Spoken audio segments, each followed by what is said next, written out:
குறைந்த விலை நிறைந்த தரம் தங்கள் தேவைகள் அனைத்தும் ஒரே இடத்தில் ஜெயச்சந்திரன் டெக்ஸ்டைல்ஸ்.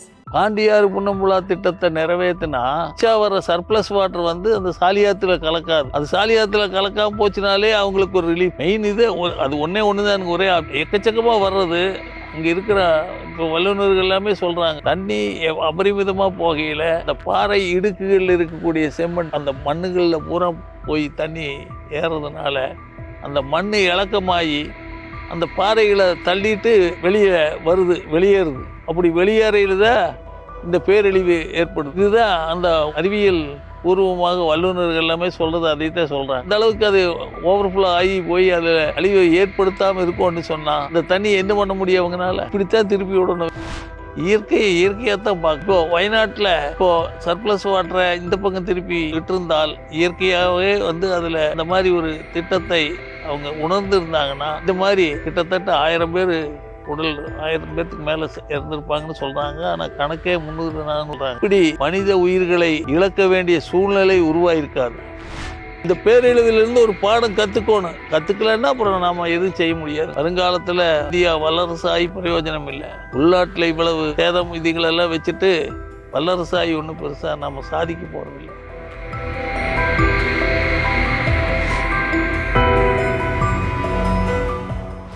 ஐயா வணக்கம். வணக்கம். இப்போ வயநாட்டில் இந்த நிலச்சரிவு நடந்ததுக்கான காரணம் என்ன அப்படின்னு சொல்லுங்க ஐயா. வயநாட்டில் சூரல்மலை முண்டக்காடுங்கிற கிராமங்களில் சாலியாத்தில் வெள்ளப்பெருக்கு எடுத்து அது போய்தான் அந்த கிராமங்களில் அழிச்சிருக்குதுன்னு தான் சூழல் ஆர்வலர்கள்லாம் சொல்கிறாங்க. நாங்களும் அதைத்தான் சொல்லிகிட்டு இருந்தோம் அந்த காலத்திலேருந்து. அந்த சாலியாத்தில் கலக்கிற தண்ணி தமிழ்நாட்டில் பாண்டியாறு அந்த கூடலூருக்கு மேற்கே இருக்கிற இடத்துல உற்பத்தி ஆகுது.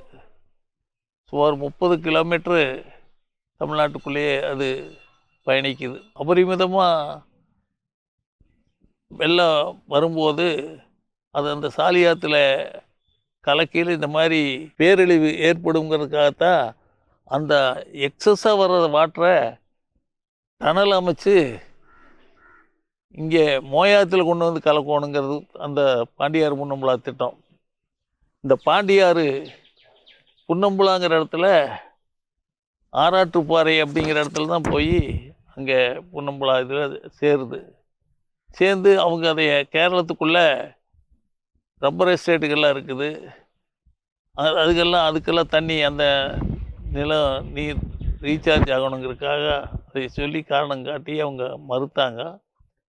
கடலில் கொண்டு போய் இந்த தண்ணி கலக்கலைன்னா கடல் தண்ணி நிலத்தில் பூமியில் வாங்கிச்சுனாக்கா அது பிரச்சனையை உண்டு பண்ணுன்னு சொல்லி அவங்க அதைய மறுத்துட்டாங்க. ஆனால் இந்த பேரழிவை அவங்க எதிர்பார்க்கலை. அதனால் இப்போது எக்ஸஸாக வர்ற வாட்டரை தண்ணியை இங்கே மோயாத்தில் கொண்டு கலந்து அப்பர் பவானி ஸ்கீமில் இது பண்ணால் இங்கே கோயம்புத்தூரில் மேற்கு பவானிக்கு இந்த பக்கம் இருக்கிற நிலங்கள்லாம் பாசனம் பெறும். அதே எக்ஸஸாக வர்றதை நொய்யில் கலந்து இங்கே வலம்புரி வாய்க்கால்னு சொல்லுவாங்க. இது ஒன்றா இங்கே கோயம்புத்தூர் உடைய மேற்கு தொடர்ச்சி மலை தெற்கு இருக்கிற மலையோரத்தில் கொண்டு வரையில் இங்கே இருக்கிற பழமையான பூமிகள்லாம் பாசனத்துக்கு இதெல்லாம் மானாவாரி பூமிகளாக இருக்குது அப்படின்னு சொல்லி அந்த திட்டம் தயாரிக்க சொல்லி கோரிக்கை வைக்கப்பட்டது. ஆனால் துரதிர்ஷ்டவசமாக அது நடைமுறைக்கு வராமல் இன்னைக்கு வரைக்கும் அது ஒத்தி போட்டே இருந்துட்டுருக்குறாங்க. 1974ஆம் ஆண்டு தமிழக பொதுப்பணித்துறை பொறியாளர்கள்லாம் ஆலோசனை சொன்னாங்க.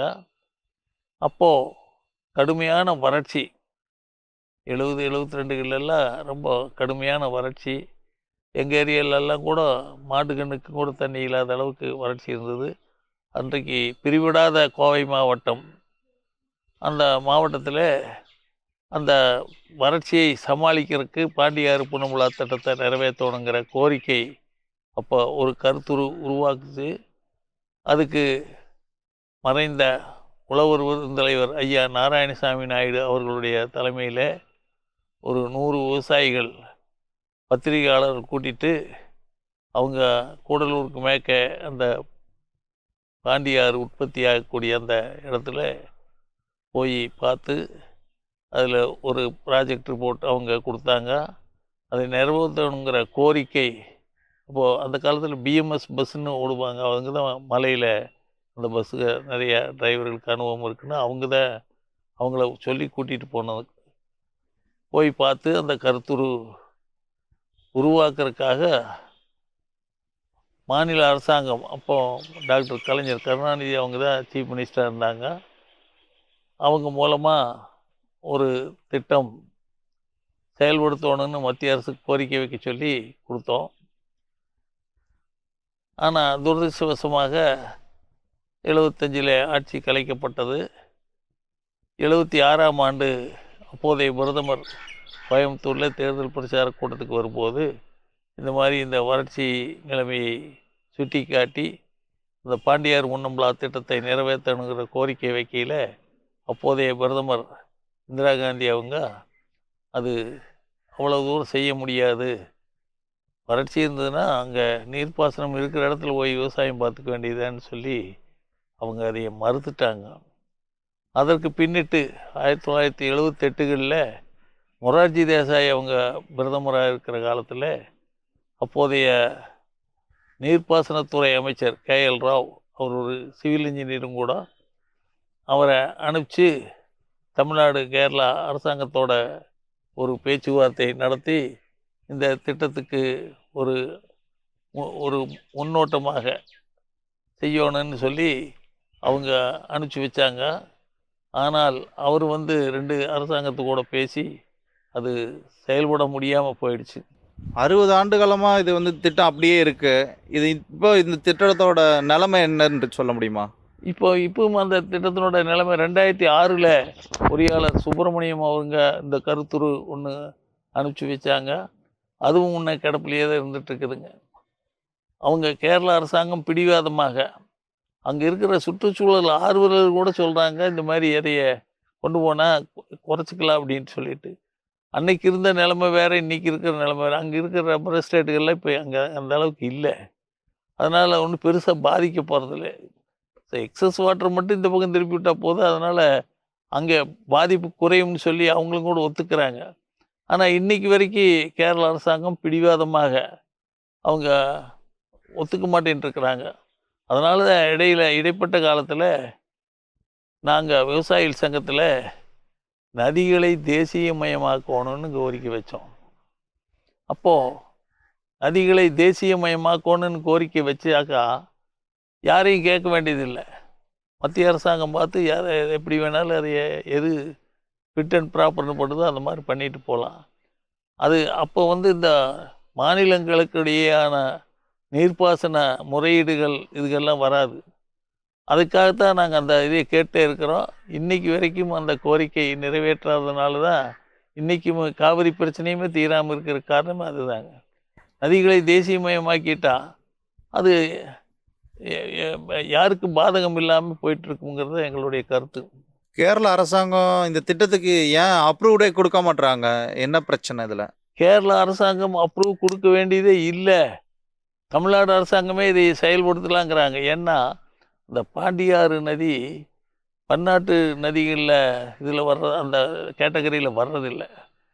தமிழ்நாட்டுக்குள்ளே உற்பத்தி ஆகுது, அங்கேயே அணை கட்டலாம், அதை பற்றி யாரும் கொஸ்டின் பண்ண முடியாது. ஆனால் தமிழ்நாடு அரசாங்கம் அதுக்கு தயாராகாமல் அதில் காலப்போக்கில் அவங்க தட்டி கழிச்சு தான் இருந்துகிட்ருக்கிறாங்க இன்றைக்கி வரைக்கும். அதனால் அந்த அரசாங்கம், கேரள அரசாங்கம் பிடிவாதமாக மறுக்கிறதுக்கு பல காரணங்கள் இருக்குதுங்க. சிறுவாணியில் தண்ணி டேமு தண்ணி ஜாஸ்தியாச்சுன்னா அவங்க பாட்டுக்கு திறந்து விட்றாங்க. கோயம்புத்தூருக்கு சிறுவாணி தண்ணி தான் முக்கியம். ஆனால் மழை காலத்தில் அது முழு அளவு கொள்ளளவுக்கு 42 அடி 45 அடி வர்றதுக்கு விட மாட்டேங்கிறாங்க. அதுக்கு பல காரணங்கள் இருக்குதுங்க. அவங்க இப்போ இந்த பாண்டியாறு புன்னம்பலா திட்டம் வாய்நாட்டுக்கு எந்த பலனை கொடுக்கும்னு சொல்கிறீங்க? பாண்டியாறு புன்னம்பலா திட்டத்தை நிறைவேற்றினா அப்போ எச்சா வர சர்ப்ளஸ் வாட்டர் அந்த சாலியாத்தில் கலக்காது. அது சாலியாத்துல கலக்காம போச்சுனாலே அவங்களுக்கு ஒரு ரிலீஃப் இருக்கு. மெயின் இது அது ஒண்ணே ஒண்ணுதான் எனக்கு ஒரே ஆப்ஜெக்ட். எக்கச்சக்கமா வர்றது அங்க இருக்கிற இப்போ வல்லுநர்கள் எல்லாமே சொல்றாங்க, தண்ணி அபரிமிதமா போகையில அந்த பாறை இடுக்குகளில் இருக்கக்கூடிய செம்மண் அந்த மண்ணுகளில் பூரா போய் தண்ணி ஏறுறதுனால அந்த மண் இளக்கமாகி அந்த பாறைகளை தள்ளிட்டு வெளியே வெளியேறுது. அப்படி வெளியேறையில் தான் இந்த பேரழிவு ஏற்படுது. இதுதான் அந்த அறிவியல் பூர்வமாக வல்லுநர்கள் எல்லாமே சொல்கிறது அதைத்தான் சொல்கிறாங்க. அப்போ அந்த அளவுக்கு அது ஓவர்ஃப்ளோ ஆகி போய் அதில் அழிவை ஏற்படுத்தாமல் இருக்கும்னு சொன்னால் அந்த தண்ணி என்ன பண்ண முடியும் அவங்கனால? இப்படித்தான் திருப்பி விடணும், வேறு வழி இல்லை. அது காலம் கடந்தாவது இப்போ அவங்க அதுக்கு சிந்தனை செய்வாங்க, அதில் ஏதோ ஒரு நல்ல முடிவு எடுப்பாங்கன்னு நாங்கள் எதிர்பார்க்கிறோம். இப்போ இந்த திட்டத்து மூலமாக தமிழ்நாட்டில் எந்த நன்மை கிடைக்கும்னு நினைக்கிறீங்க? இது தமிழ்நாட்டுக்கு எந்த வகைகள் லாபத்தை தரும்? லாபம் இல்லைங்க. நீங்கள் பாசனம், அதாவது இப்போது லோயர் பவானி ஸ்கீமில் இன்றைக்கி அத்திக்கடவு அவனாசி திட்டத்தில் செறிவூட்டுறதுக்காக பம்பிங் பண்ணி கொண்டு வர்றதாக சொல்கிறாங்க. இப்போ அந்த திட்டம் நிறைவேற்ற போகுது. அதுக்கு தண்ணி வேணும் இல்லைங்க? அப்படி இருந்தால் அந்த ஆயக்கட்டு பாதிக்கக்கூடாதுல்ல. ஏற்கனவே இருக்கிற ஆயக்கட்டு பாதிக்கக்கூடாது. அப்படி இருக்கையில் இந்த சர்ப்ளஸ் வாட்டர் இதில் வந்ததுன்னு சொன்னால் மேலும் இங்கே நிறைய குளங்குட்டைகள்லாம் ரீசார்ஜ் பண்ணால் இங்கே வறட்சிங்கிறது இல்லாமல் போகும், குடிதண்ணீர் பஞ்சம் வராது, விவசாயத்துக்கு நல்ல ஒரு வாய்ப்பு இருக்குங்கிறது. அதனால் தமிழ்நாட்டுக்கு மிகப்பெரிய ஒரு பலன் இருக்குங்கிறது எங்களுடைய கருத்துங்க. சலியாரில் போகிற தண்ணியை டனல் அமைச்சு மாயாத்தில் கலக்கணும்னு சொல்கிறீங்க. அப்போ இங்கே வெள்ளப்பெருக்கு வராதா? இங்கே வெள்ளப்பெருக்கு வந்தாலுமே இங்கே பிரிஞ்சு ஸ்பில்ட் ஆயிடுங்க. அங்கே சாலியாத்தில் ஒரே ஆற்றுல போகிற மாதிரி இல்லை. இங்கே நிறைய இது ஸ்பில்ட் ஆகி அங்கே பவானி ஆற்றுக்கு போகு. இந்த பக்கம் வந்ததுன்னா சர்ப்ளஸ் வாட்டர் நொய்யலுக்கு கூட வர்றதுக்கு வாய்ப்பு இருக்குதுங்க. ஆக இந்த நொய்யலுக்கு வந்துச்சுன்னா நொய்யிலிருந்து இந்த பக்கம் வலம்புரி வாய்க்கால்னு சொல்லி இந்த பக்கம் இருக்கிற பாசனத்துக்கு உபயோகிச்சுக்கலாம். அதனால் எந்த வகையிலையுமே இந்த பக்கம் வந்தால் அந்த அளவுக்கு அழிவு ஏற்படாதுங்கிறது வல்லுநர்கள்லாம் சொல்கிறாங்க. நாங்கள் சொல்கிறது இல்லைங்க, பொறியாளர்கள்லாம் அதுதான் சொல்கிறாங்க. சிற்றோடைகள்லாம் இருக்குதுங்க நிறையா. அந்த பக்கம் இருக்குது, இந்த பக்கம் இருக்குது. தமிழ்நாட்டுக்குள்ளே வர சிற்றோடைகளும் இருக்குது, அங்கே கேரளாக்குள்ளே போகிற சிற்றோடைகளும் இருக்குது. அதனால் அந்த பக்கம் பற்றாக்குறைய அந்த பக்கம் பற்றாக்குறைய வர போகிறது இல்லை. அதனால் எல்லாத்துக்கும் கலந்து தான் இந்த பாண்டியாறு முன்னம்பலா திட்டம் நிறைவேற்றணுங்கிறது கோரிக்கைங்க. சல்லியாற்று தண்ணியை தமிழ்நாட்டுக்குள்ளே கொண்டு வரையில் எவ்வளோ ஏக்கர் நிலங்கள் தமிழ்நாட்டில் பயன்பெறும், எந்தெந்த ஊரெலாம் இது பயன்பெறும்னு சொல்ல முடியுமா? சாலியாற்றுல கலக்கக்கூடிய பாண்டியாற்று தண்ணி 14 டிஎம்சி தண்ணி இங்கே தமிழ்நாட்டுக்குள்ளே டனல் அமைச்சு மோயாத்தில் கலந்தால் கிட்டத்தட்ட 1 லட்சம் ஏக்கர் தமிழ்நாட்டில் பாசன வசதி பெறும். அங்கே கேரளத்துக்குள்ளே அந்த எப்பவுமே ஏறக்குறைய 6-7 மாதம் மழை பொழிகிற இடம்.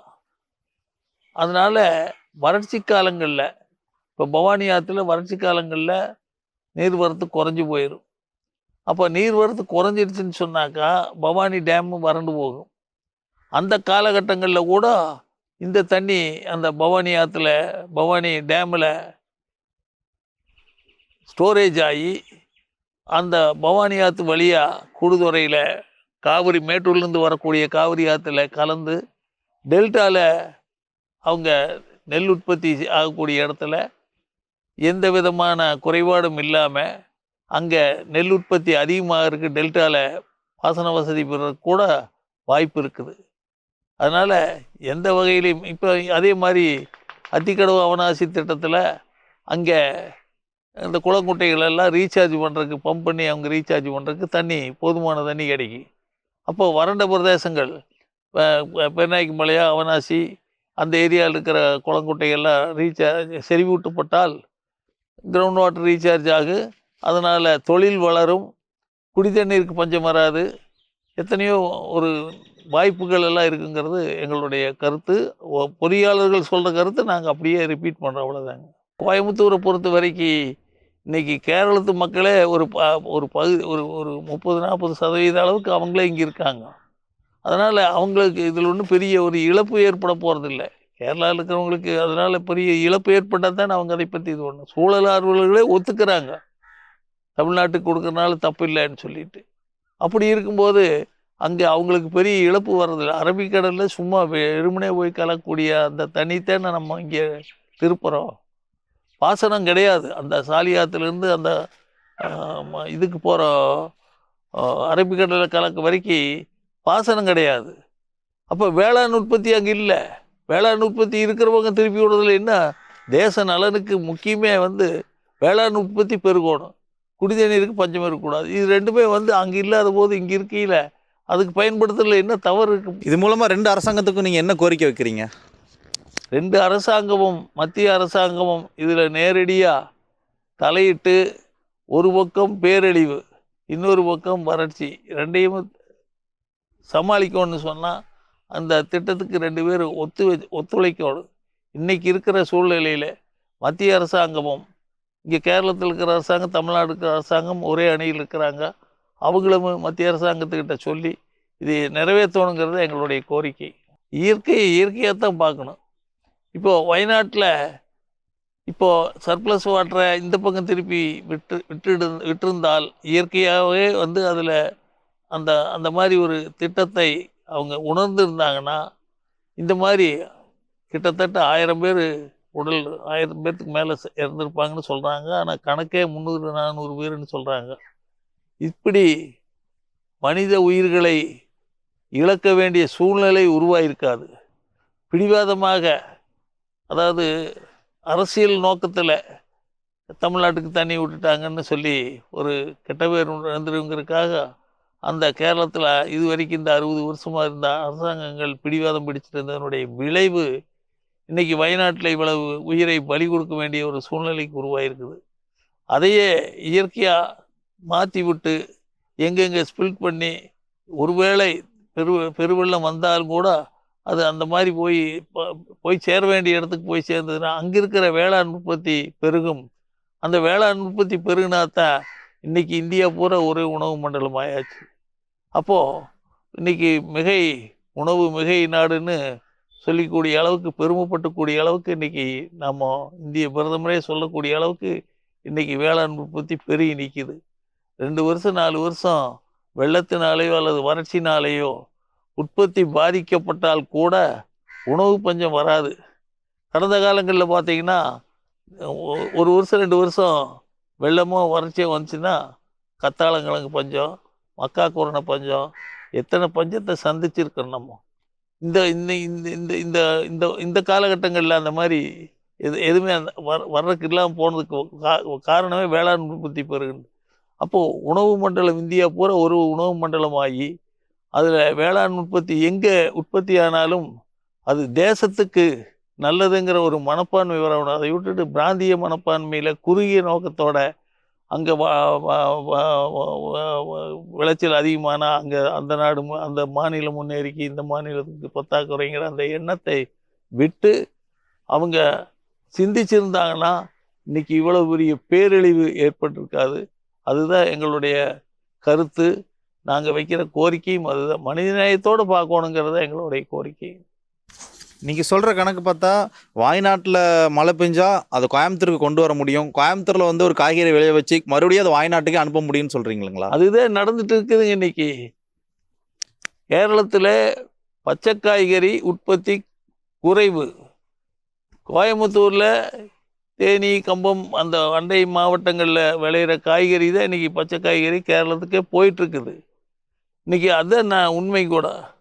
அதே மாதிரி கேரளத்தில் விவசாய வேளாண் பொருள்கள்லாம் உற்பத்தி குறைவு தான். தமிழ்நாட்டில் உற்பத்தி ஆகிறது அங்கே போயிட்டுருக்குது. ஆந்திராவில், கர்நாடகாவில் இங்கே சிலதுகள்லாம் இங்கே தமிழ்நாட்டுக்கு வந்துட்டுருக்குது. இப்படி உணவு மண்டலங்கிறது அதுதான் ஒரு ஆனதுனால முழு பயன் அதுதாங்க. அந்தந்த மாநிலத்தில் தடை போட்டுட்டு இருந்தாங்கன்னா அவங்க பஞ்சத்தை எதிர்பார்த்துட்டு இருக்கணும். அதை முதல்ல கருத்தில் கொள்ளணுங்கிறது எங்களுடைய குறுகிய நோக்கத்தோட அரசியல் பார்வையை விட்டு ஒரு நெடுநோக்கோடு பார்க்கணுங்கிறது எங்களுடைய கோரிக்கைங்க. இந்த பேரெழுதிலிருந்து ஒரு பாடம் கற்றுக்கணும். கற்றுக்கலன்னா அப்புறம் நாம் எதுவும் செய்ய முடியாதுங்க. அப்புறம் வருங்காலத்தில் இந்தியா வல்லரசாகி பிரயோஜனம் இல்லை. உள்நாட்டில் இவ்வளவு சேதம் விதிகளெல்லாம் வச்சுட்டு வல்லரசாகி ஒன்றும் பெருசாக நம்ம சாதிக்க போகிறதில்ல.